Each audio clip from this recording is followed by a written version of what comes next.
दिखती है मुझे।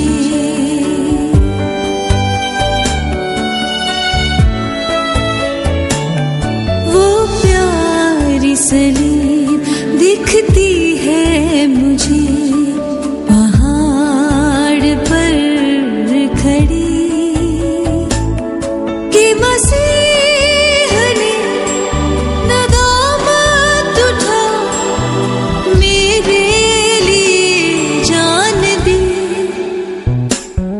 वो प्यारी सलीब दिखती है मुझे,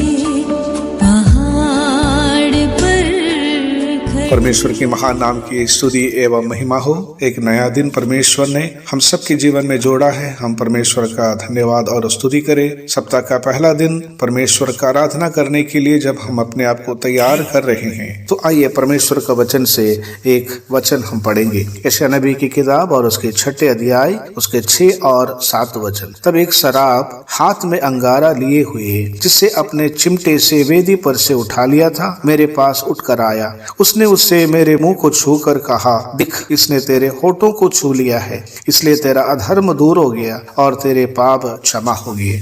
परमेश्वर का आराधना करने के लिए यशायाह नबी परमेश्वर के मंदिर में आ रहे हैं, तो वहां पर यशायाह के सामने स्वर्गीय आराधना का एक बहुत बड़ा दृश्य दिखाई जा रहा है। और उस स्वर्गीय दर्शन को देखकर, परमेश्वर की महिमा को उस मंदिर में देखकर यशायाह नबी ये कह रहा है, हे परमेश्वर सेनाओं के यहोवा राजाधिराजा, आपका आराधना करने के लिए मैं योग्य नहीं हूँ, क्योंकि मैं अशुद्ध होठों वाला मनुष्य हूँ। वो अपने आप को असहाय महसूस कर रहा है। मैं इस परम प्रधान परमेश्वर का आराधना मैं नहीं कर सकता, क्योंकि मैं एक पापी मनुष्य हूँ। और उसका पाप को दूर करने के लिए परमेश्वर की ओर से उपाय के बारे में हम 6-7 वचन में पढ़ते हैं कि परमेश्वर ने उस मंदिर के वेदी से एक अंगारा चिमटे से लेकर उसके होठों को छू लेता है, जिसके द्वारा कहता है, यशायाह तेरे पाप का क्षमा हो गया है। तो जब परमेश्वर ने उस अंगारा उसके होठों पर रखा था, तो जरूर उस यशायाह नबी को बड़ी दर्द का सामना करना पड़ा होगा। तो प्रियो, परमेश्वर का वचन के अनुसार पाप का क्षमा आसान नहीं होता। पाप का क्षमा के लिए उस व्यक्ति को बड़ी दर्द का सामना करना पड़ता है। पुराने नियम के इतिहासों को अगर देखें, तो पाप का क्षमा के लिए परमेश्वर ने विधि ठहराई है कि पाप किया हुआ मनुष्य या उसके बदले में और कोई मृत्यु या उस दर्द का सामना उसे करना पड़ता है। यह परमेश्वर का नियम था। यशायाह नबी की किताब उसके 53 अध्याय में अगर हम आएंगे, तो वहां पर हम सारे मानव का पाप को दूर करने के लिए, सारे मानव जाति के लिए एक व्यक्ति दुख को और दर्द को सहते हुए हम वहां पर पढ़ते हैं।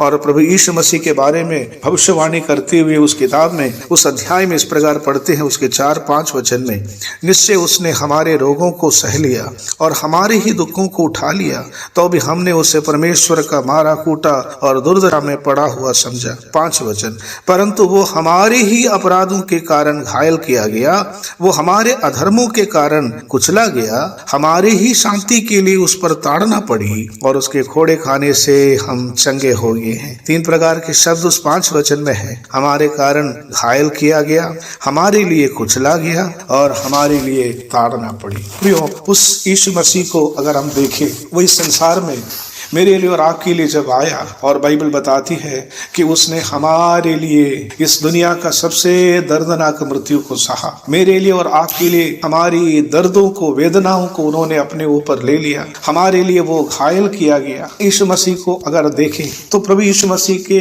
उन 5 घावों को हम बाइबल में देखते हैं। 5 घावों को हम यीशु मसीह के शरीर में देखते हैं, और साथ ही साथ प्रभु यीशु मसीह 5 प्रकार से हमारे लिए दर्द सहा, इस प्रकार के बारे में भी हम लोग बाइबल में पढ़ते हैं। अगर उन 5 दर्दों को देखें, सबसे पहला दर्द है उनके शरीर में देखा जाने वाला सबसे पहला दर्द है छेद के द्वारा किया गया दर्द।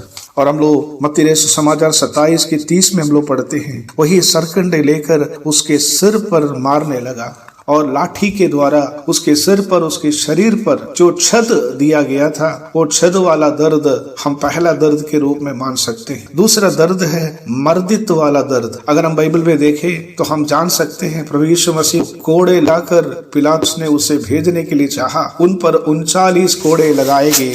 हम पहला पत्रस 2 अध्याय 24 में पढ़ते हैं, उसी के मार खाने से हम चंगे हो गए हैं। पहला दर्द अगर छद वाला दर्द है, तो दूसरा दर्द मर्दित वाला दर्द है। और तीसरा दर्द के बारे में हम लोग पढ़ते हैं, और उसके सिर पर कांटों का ताज पहनाकर उसे भेदने वाला दर्द दिया है। मत्ती समाचार 27 का 29 में हम लोग पढ़ते हैं। इस्राएल प्रदेशों में जो कांटे पाए जाते हैं और कहा जाता है लगभग 6 इंची लंबा लंबा कांटे होते हैं, उस प्रकार की कांटे उसके सिर पर रखकर और उसको जब मारा, वो कितने बड़े दर्द से उसे गुजरना पड़ा होगा, हम उसका अंदाजा भी नहीं लगा सकता है। चौथा हम पढ़ते हैं छिद्रित करने वाला दर्द, वो है जब उसके हाथ और पाँव में कीलों से जब ठोक दिए गए थे तो उसके शरीर को छिद्रित किया गया। और अंतिम दर्द जो हम लोग पढ़ते हैं, चीरा लगाने के द्वारा होने वाला दर्द, प्रभु यीशु मसीह के पंजर पर भाले से छेद कर चीर कर उसको चीरा करने वाला दर्द